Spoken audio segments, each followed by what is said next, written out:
बिस्मिल्लाहिर्रहमानिर्रहीम। अस्सलाम वालेकुम नादरीन, आप यूट्यूब चैनल देख रहे हैं। मैं इमरान खान हूँ। नादरीन, पाकिस्तान तहरीक इंसाफ ने या अपोजिशन ने अपनी सारी उम्मीदें अब बांध ली हैं 8 फरवरी से।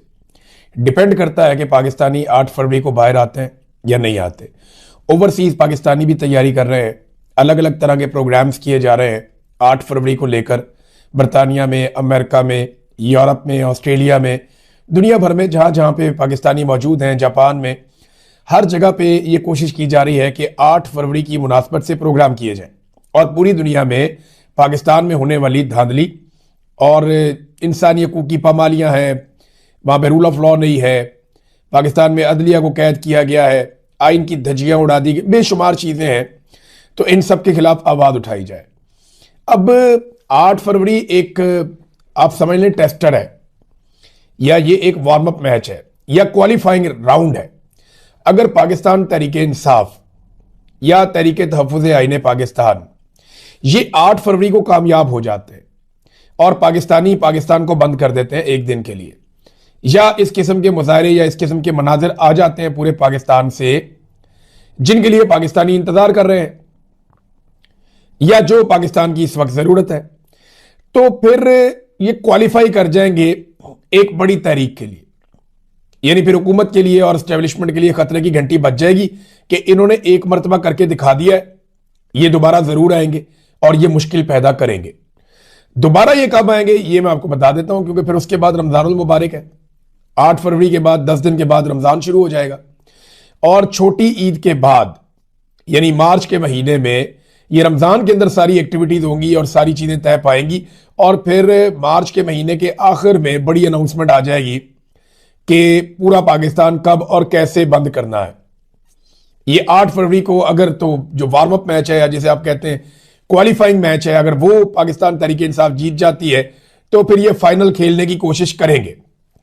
एस्टेब्लिशमेंट की और हुकूमत की पूरी कोशिश है कि 8 फरवरी की इनकी कॉल नाकाम हो जाए और उस दिन ये पाकिस्तान को बंद ना कर सके, और अगर करें भी तो मीडिया को इस तरीके से इस्तेमाल किया जाए, प्रोपेगेंडा इस तरीके से किया जाए जिससे ये साबित कर सकें कि जनाब 8 फरवरी को तो पाकिस्तान बंद नहीं हुआ, अब वो अपना खेल खेलेंगे, अपोजिशन अपना खेल खेलेगी और दोनों तरफ पूरा जोर लगाया जाएगा।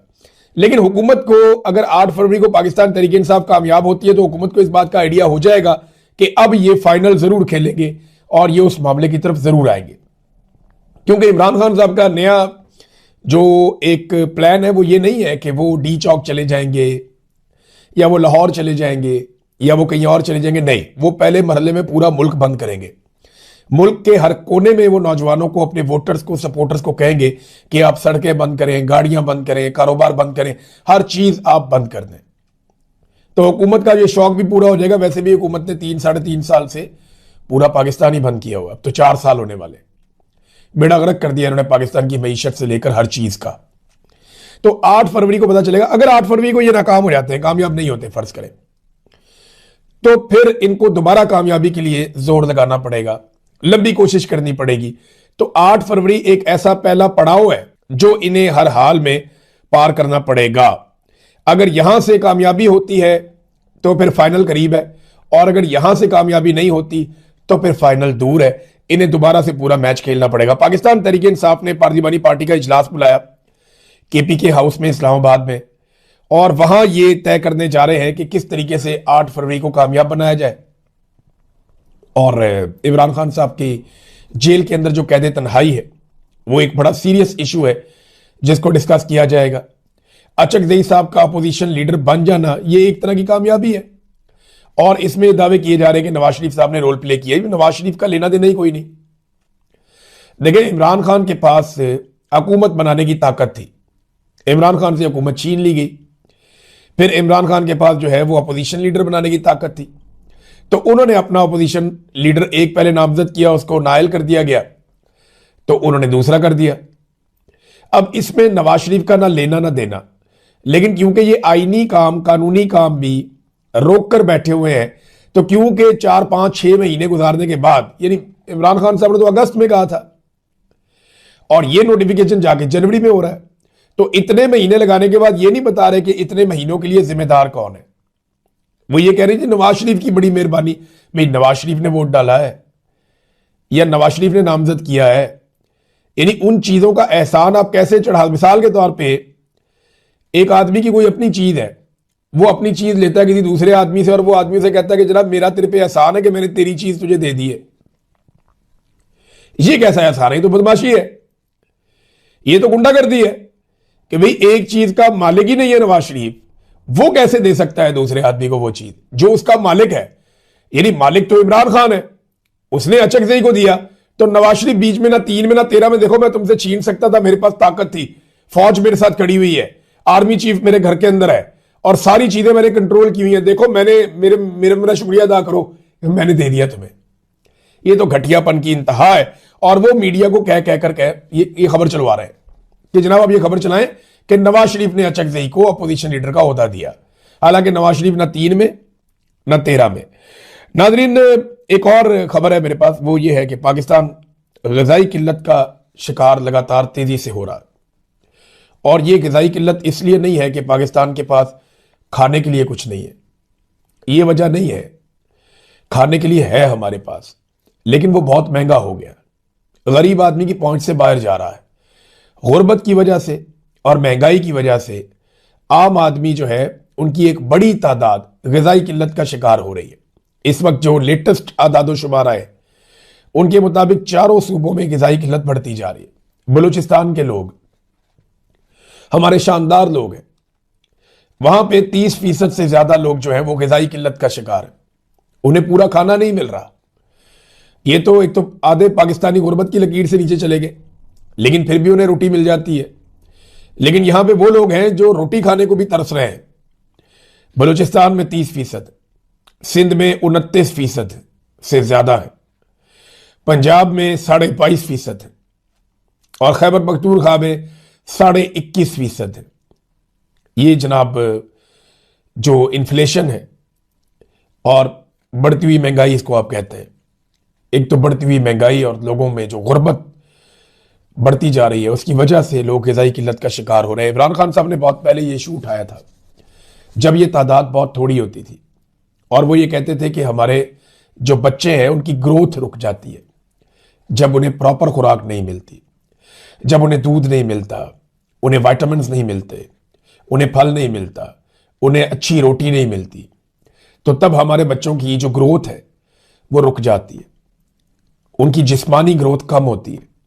आप देखें दुनिया में कई ममालिक थे, यानी चाइना के बारे में लोग कहते थे बहुत छोटे छोटे फारग हैं, आज वो आपसे तेज भागते, आज वो आपसे ज्यादा वजन उठाते, आज वो आपसे अच्छी कुश्ती लड़ लेते हैं। यानी भाग वो तेज लेते हैं, वजन वो ज्यादा उठा लेते हैं, कुव्वत उनके पास ज्यादा है, फुर्ती उनके पास ज्यादा है। ये कैसे हो गया? उनके कद भी लंबे होना शुरू हो गए। लेकिन दुनिया में जहां पे जब गुर्बत होती है ना और ग़िज़ाई किल्लत होती है तो वो कौमें नीचे की तरफ जाती है, और जहां पे ग़िज़ाई किल्लत नहीं होती ना, एक जिस्म अगर सेहतमंद है तो उसमें एक सेहतमंद दिमाग होगा, वो कौम फिर आगे बढ़ेगी। जब आपका जिस्म कमजोर है तो दिमाग भी आपका कमजोर होगा, फिर कौम भी पीछे रह जाएगी। बहुत सारी कौमें हैं जिनके लोग कमजोर हुआ करते थे लेकिन अब वो ताकतवर है क्योंकि उन्होंने ग़िज़ाई किल्लत पे काबू पाया, और हमारे यहाँ पे लगातार ग़िज़ाई किल्लत बढ़ती चली जा रही है। नाज़रीन, कराची में गवर्नर्स का पूरा पोल खुल गया, और ये जो आग लगी है ना, वैसे तो रोज ही उनका पोल खुलता है, लेकिन ये जो गुल प्लाजा में आग लगी है इसने मुकम्मल तौर पे सिंध हुकूमत की गवर्नर्स का पोल खोल दिया। इन्होंने जबरदस्ती अपना मेयर बनाया कराची का, मैंडेट भी नहीं था इनके पास, जोर लगा के ताकत का इस्तेमाल करके एजेंसियां बीच में डाल के ये अपना मेयर लेकर आए। अब देखें ना, अगर एक सूबे में एक हुकूमत को पहला साल हो, या वो हुकूमत अभी अभी आई है, या उस हुकूमत के पास वसाइल नहीं है, उनका हक मारा जा रहा है, तो चले कोई जवाब भी है। लेकिन एक सूबे में जहां पे आप 18 साल से हुकूमत में है, वहां अगर इस तरह के वाकयात हो रहे हैं कि बुनियादी मामलात हैं कि आग बुझानी है, पुलिस ने पहुंचना है, एम्बुलेंस ने पहुंचना है, ये चीजें परवेज इलाही को 5 साल के लिए मौका मिला था वजीर आला बनने के लिए, और वो पंजाब में सारा कुछ करके चला गया। बाद में उन चीजों को बहुत बुरी तरह तबाह किया शहबाज शरीफ ने, मरियम नवाज ने, हमजा ने, उस्मान ने, इन्होंने बड़ी तबाहियां फेरी। परवेज इलाही ने जो काम किया था ना, परवेज मुशर्रफ डिक्टेटर के दौर के अंदर, वो बड़ा जबरदस्त काम उसने किया था। तो क्रेडिट जो है वो सियासतदानों को ही जाता है, कम से कम उसने काम तो किया। लेकिन अब अगर आप देखते हैं तो हालात पहले से बुरे हैं। तो सिंध के अंदर 18 साल से हुकूमत है पाकिस्तान पीपल्स पार्टी की। इन 18 सालों में वो बुनियादी चीजें नहीं कर सके, और जो आग लगी है गुल प्लाजा में, उसमें अब तक की इतला के मुताबिक 26 अफराद जाँ बहक हो गए हैं। 26 लोग, कल हम 6 लोग बता रहे थे, 7 लोग बता रहे थे, अब 26 लोग जाँ बहक हो गए, जबकि 70 से जायद अफराद अभी तक लापता हैं, जिनका पता ही नहीं है कि वो किधर है। ऐसी खौफनाक ऑडियोज आ रही है, इतने तकलीफ दे मनाजर हम देख रहे हैं, रूह कांप जाती है आदमी की देखकर। लेकिन आप देखिएगा 2-4-5 दिन के बाद, मुझे अच्छी तरह याद है, ये सब भूल जाएंगे, मैं अच्छी तरह मुझे याद है, मैं कराची गया जहां पे एक फैक्ट्री के अंदर मुलाजिमीन को बंद करके बाहर से ताले लगाकर आग लगा दी गई। और आग लगाई गई क्यों? ताकि बाकी सबको डराया जा सके। भत्ता नहीं मिल रहा था, भत्ता नहीं मिल रहा था, आग लगा दी। वो मामला भी गोलमोल हो गया, आज तक कोई पूछने वाला नहीं है। तो कराची में आग लगा दी जी, भत्ता नहीं मिल रहा था, वो सैकड़ों लोग वहां पे जल गए। मैं वहां पे गया तो बाहर खड़े हुए लोग बिल्कुल ऐसे नॉर्मल थे, कैमरे ऑन होते थे तो ये पॉलिटिकल लोग दुखी बन जाते थे, कैमरे ऑफ होते थे तो पॉलिटिकल लोग ऐसे बिल्कुल नॉर्मल हो जाते थे, इन्हें परवाह ही नहीं थी। हम वहां पे खड़े होकर देख रहे थे कि ये क्या चल रहा है। तो कराची में, और एमक्यूएम के लोग खास तौर पे, इन्होंने तो वहां पे घेरा डाला हुआ था। ये तो कहते थे जी बल्दिया फैक्ट्री वाली साइड पे हमने जाने नहीं देना किसी को। इनके कुछ ऐसे गुंडानमा लोग थे उस दौर के अंदर, इनका बड़ा तोती बोलता था, गैंग वॉर भी चलता था कराची में, तो ये तो हिलने नहीं दे रहे थे किसी को वहां पे कि जनाब हम किसी को नहीं आने देंगे, हम करेंगे फैसला, कौन आएगा कौन जाएगा, कौन फूल रखेगा। तो इन्होंने पूरा का पूरा निजाम जो है वो वहां पे जकड़ा हुआ था, किसी को आने नहीं दे रहे थे। तो अब जो इतला है उसके मुताबिक 26 से जायद अफराद अभी तक जाँ बहक हो गए हैं, 70 से जायद अफराद अभी तक लापता हैं, जिनका कुछ मालूम नहीं हो सका। वज़ीर आला खैबर पख्तूनख्वा नाज़रीन तहसील बाड़ा में गए, उन्होंने आईडीपीज के साथ मुलाकातें की हैं और उनके साथ उनके कुछ एमएनएज, अब्दुल गनी अफरीदी और एमएनए इकबाल अफरीदी, ये एमपी एमएनए साथ थे, उनके दीगर लोग भी थे। तो वहां जाके उन्होंने आईडीपीज कहते हैं उन्हें जिनके इलाकों में ऑपरेशन हो रहा हो और वो अपने मुल्क के अंदर ही बेचारे बेयारों मददगार, उनको लाके खैमों में कैंपों में बिठा दिया जाए। तो उनसे जाके उन्होंने मुलाकातें की, उनसे बातचीत की, उनकी शिकायत का इजाला किया। तो एक तरफ एक ऐसा सूबा है जो सबसे अच्छा परफॉर्म भी कर रहा है, ग़िज़ाई किल्लत भी वहां पे कम है, वहां पे मुनाफा भी ज्यादा है, उनकी ग्रोथ भी ज्यादा हो रही है, वहां पे करप्शन भी कम है, वहां के स्कूलों की हालत भी निस्बतन बाकी स्कूलों से बेहतर है। तो एक सूबा जो बहुत अच्छा परफॉर्म कर रहा है उसको अकेला छोड़ा हुआ, उसके पैसे भी नहीं दे रहे, और अगर वो कोई ताउन मांग रहा है तो उसके साथ ताउन भी नहीं किया जा रहा। उसके अपने सूबे की पुलिस बाज़ों का ताउन नहीं करती, उसके अपने सूबे की इंतजामिया उसके साथ ताउन बाज़ों का नहीं करती, उसे दीवार के साथ लगाया हुआ है। पाकिस्तान की मिलिट्री एस्टेब्लिशमेंट, ये 4-5 जर्नैल मिलकर भी उसके खिलाफ हुए हुए और उसकी हुकूमत गिराने के दिन रात मंसूबे बनाते हैं, और वो दिन रात अपनी आवाम के अंदर उनकी खिदमत के लिए मौजूद है। और दूसरी तरफ एक सूबा है जहां पे तबाही है, बर्बादी है, लेकिन उनके लिए एयरफोर्स के खसूसी तैयारे भी अवेलेबल है, उनके बच्चों की शादियों में आर्मी चीफ भी जाता है, और उनके हर काम के अंदर जो है वो पूरा का पूरा मिलिट्री एस्टेब्लिशमेंट का इदारा खिदमत के लिए हाजिर हो जाता है, और कोई उनसे पूछने वाला नहीं है। जनाब आप 2-2 हफ्ते गायब रहते हैं, बैरूनी दौरों पे आप चले जाते हैं, साथ अपने चीफ सेक्रेटरी भी ले जाते हैं और बैग उठाने वाली खवातीन भी ले जाते हैं, तो उनसे पूछने वाला भी कोई नहीं है। तो ये एक दोहरा मेयार है और इससे एक नफरत पाकिस्तान के अंदर बढ़ती चली जा रही है। लापता अफराद के लवाहिकीन नाज़रीन, क्योंकि मैंने आपसे प्रॉमिस किया कि जब भी कभी कहीं पे भी लापता अफराद के हवाले से खबर आएगी मैं आपके साथ शेयर करूंगा। ये चेहरे देखिए आप इन लोगों के, ये कितने मासूम लोग हैं बेचारे, इनमें खवातीन भी हैं, इनमें बुजुर्ग भी हैं, इनमें बच्चे भी हैं, जो लिख कर लेकर आए हैं कि जनाब आप हमारे जो प्यारे हैं उन्हें जबरी तौर पे लापता किया गया है, उन्हें छोड़ दें, उन्हें बाजियाब कर दें। ये सामने एक साहब खड़े हैं, कहते हैं मैं आर्मी चीफ आसिम मुनीर साहब से आजिज़ाना अपील करता हूं कि मेरे भाई इफ्तिखार अहमद वल्द हमायूं को रिहा किया जाए, जिनको पेशावर हाई कोर्ट ने 2019 को उनकी रिहाई का हुक्म दिया था। अंदाजा करें 6 साल हो गए हुक्म दिए हुए, 7 साल पेशावर हाई कोर्ट का, अभी तक वो उनका भाई बाजियाब नहीं हुआ। ये मोहम्मद रकीम वल्द फजल जनान, इनको रिहा करो, जिनको 2018 में पेशावर हाई कोर्ट ने रिहाई का हुक्म दिया था। हर आदमी बता रहा है, कोई कह रहा है कि 2019 का हुक्मनामा है मेरे पास, कोई कह रहा है 2018 का हुक्मनामा है मेरे पास, कोई कह रहा है किसी और दौर का, और सब लोग आर्मी चीफ को कह रहे हैं। क्योंकि देखें ना, पाकिस्तान की इंटेलिजेंस एजेंसियां ये बंदों को जबरी तौर पे लापता करती हैं, यही अगवा करते हैं। हकीकत है, मेरे जैसा एक सहाफी भी इन्होंने अगवा किया था ISI ने। अभी एक माजी खड़ी हैं, ये आफ्ताबुद्दीन, अपने बेटे की तस्वीर लेकर खड़ी है कि मेरे बेटे को छोड़ दो। तो अब एक लम्हे के लिए सोचे ना आर्मी चीफ के, उनके बेटे को उठा लिया, अगवा कर लिया किसी ने, या DG ISI ये सोचे कि उनके बेटे को या बेटी को उठा लिया किसी ने, अगवा कर लिया, और कई साल गुजर गए हैं। तो सोचे जरा उनका, उनकी अहलिया का, उनके घर वालों का क्या हाल होगा, कितना तड़पेंगे वो लोग, कितना परेशान होंगे वो लोग। देखें, अगर इन लोगों ने कुछ गलत किया तो अदालत में पेश करें ना, कानून के मुताबिक कार्रवाई करें। यह तो नहीं हो सकता कि आप बंदे ही लापता कर दें जबरी तौर पे। मुल्क के अंदर कानून नाम की कोई चीज होनी चाहिए। पूरी दुनिया में अदालतें काम करती हैं। बेशुमार चीजें आपने इस मुल्क में खराब की हैं। आपने मार्शल लॉ लगाया 4 दफा, एक दफा भी आपको जबरी तौर पे लापता नहीं किया गया। हम तो आपके खिलाफ भी जब कार्रवाई का कहते हैं तो कहते हैं कि अदालत में होनी चाहिए, इंसाफ के साथ होनी चाहिए। तो ये लापता अफराद का मामला है नादरीन, और ये पेशावर प्रेस क्लब के बाहर इन्होंने एहतजाज किया है। बेचारे बैनर्स, पोस्टर्स लेकर, अपने हाथों में अपने प्यारों की तस्वीरें लेकर खड़े हैं और पाकिस्तान की फौज से मुतालबा कर रहे हैं, फील्ड मार्शल से, कि मेहरबानी करें, हमारे प्यारों को छोड़ दें।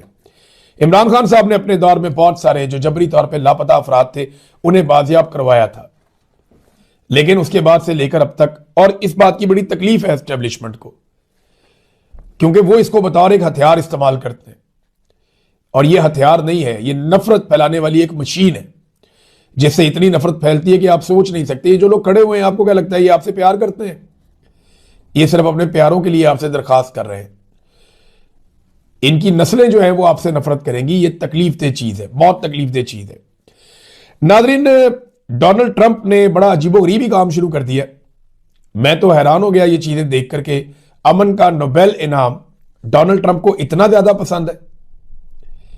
आप ये देखें ना कि आसिम मुनीर साहब और उनके साथियों ने कैसा कमाल असेसमेंट किया था कि इन्हें यह बारीक नुक्ता पहले दिन समझ आ गया था कि डोनाल्ड ट्रंप की कमजोरी है अमन का नोबेल इनाम। तो आसिम मुनीर साहब ने फौरी तौर पे डोनाल्ड ट्रंप के लिए अमन का नोबेल इनाम की नामजदगी पाकिस्तान की जानिब से करवा दी। फिर इसराइल ने भी कर दी, उन्हें भी पता चल गया, और कुछ और लोगों को भी। अब डोनाल्ड ट्रंप के लिए अमन का नोबेल इनाम क्या है? डोनाल्ड ट्रंप का यह स्टेटमेंट इसे बताता है। यूरोप को इसने धमकी लगाई डोनाल्ड ट्रंप ने। इन्होंने कहा कि खुद को अब सिर्फ अमन का पाबंद नहीं समझता। नोबेल के ना मिलने पर ट्रंप का लहजा बदल गया। यूरोप को दोबारा डोनाल्ड ट्रंप ने धमकी लगा दी। उन्होंने नॉर्वे के वजीर आजम को, नॉर्वे देता है ना, नॉर्वे से आता है अमन का नोबेल इनाम, वहां पे एक कमेटी है और वो बैठ के ये फैसला करती है। वो प्रॉपर एक तरीकाकार है कि किसको अमन का नोबेल इनाम देना है। ज्यादती भी करते हैं, गलत लोगों को भी दे देते हैं, बात ठीक है। इस मर्तबा जो दिया उन्होंने ये गलत दिया है, और इससे पहले भी ऐसी गलतियां हो चुकी हैं और वो साबित भी हो गया कि गलत दिया। वो खातून उठती हैं वेनेजुएला की, वो जाके डोनाल्ड ट्रंप को पकड़ा के आ जाती हैं कि एलो पढ़ो। तो उन्होंने कहा जी कि नॉर्वे से बाकायदा लेटर जारी हुआ। उन्होंने कहा जी देखें, बात यह है कि इसको आप अलामती तौर पे भी किसी को नहीं दे सकते। ये अमन का नोबेल इनाम जिसे दिया जाता है ये उसी के पास रहता है टाइटल, आप इसे अलामती तौर पे भी किसी को नहीं दे सकते। तो नादरीन, डोनाल्ड ट्रंप ने कहा, नॉर्वे के वजीर आजम जोनास गार स्टोरे को लिखे गए एक खत में कही, और उन्होंने कहा कि नोबेल अमन इनाम न मिलने के बाद अब वो अपने आप को सिर्फ अमन के बारे में सोचने का पाबंद नहीं समझते। ये ग्रीनलैंड के हवाले से डोनाल्ड ट्रंप ने खत लिखा है और अमेरिकी कंट्रोल के मुतालबे को भी उसमें दोहराया गया है। यानी अगर डोनाल्ड ट्रंप को अमन का नोबेल इनाम मिल जाए तो फिर वो ग्रीनलैंड के ऊपर कब्जा नहीं करेगा, ग्रीनलैंड पे हमला नहीं करेगा। ये देखें कितनी इंटरेस्टिंग ये खबर है कि नॉर्वेजियन वजीर आजम, उन्होंने ये बताया कि गुज़िश्ता 6 माह के दौरान मेरे और डोनाल्ड ट्रंप के दरमियान होने वाली कई मुलाकातों और गुफ्तगुओं में नोबेल प्राइज का तस्करा होता रहा है। जुज़वी तौर पर यह गुफ्तगू संजीदा नौइयत की थी, क्योंकि ट्रंप इस मामले में बहुत ज्यादा दिलचस्पी रखते हैं। लेकिन ट्रंप जानते हैं कि अमन का नोबेल इनाम कौन देता है और कौन नहीं देता। मैंने कई बात उन्हें यह बात वाजे की है, समझाई है। अच्छा, वो ये कहते हैं दुनिया को इस वक्त इन मसाइल से कई ज्यादा बड़े चैलेंजेस का सामना है कि आलमी रहनुमा नोबेल अमन इनाम हासिल करने के लिए ख्वाहिश रखें। यह एक अच्छी बात है कि आलमी रहनुमा जंगों और तनाज़ात में कमी लाने के लिए अपना किरदार अदा कर रहे हैं, लेकिन इधर तो ट्रंप ने खत लिख दिया जनाब कि मैं अब अमन के लिए जिम्मेदार नहीं हूं, अमन का नोबेल इनाम ही मुझे नहीं मिल रहा, तो फिर मैं क्यों अमन के लिए कोशिशें करूं। ये आप कमजोरी चेक करें एक इतने बड़े आदमी की। और डोनाल्ड ट्रंप